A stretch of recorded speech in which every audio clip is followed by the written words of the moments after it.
পিরোজপুরের বিজ্ঞ অতিরিক্ত জেলা ও দায়রা জজ মহোদয় আজকে দুটি মামলায় সাজা প্রদান করেন।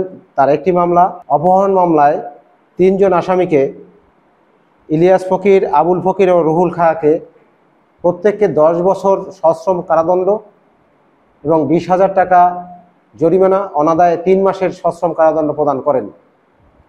এছাড়াও আরেকটি মামলা মাদক মামলায় ইয়াবা এবং গাঁজা উদ্ধার মামলায় আসামি মনির ফকিরকে 5 বছর সশ্রম কারাদণ্ড এবং 10,000 টাকা জরিমানা, অনাদায়ে 3 মাসের সশ্রম কারাদণ্ড প্রদান করেন।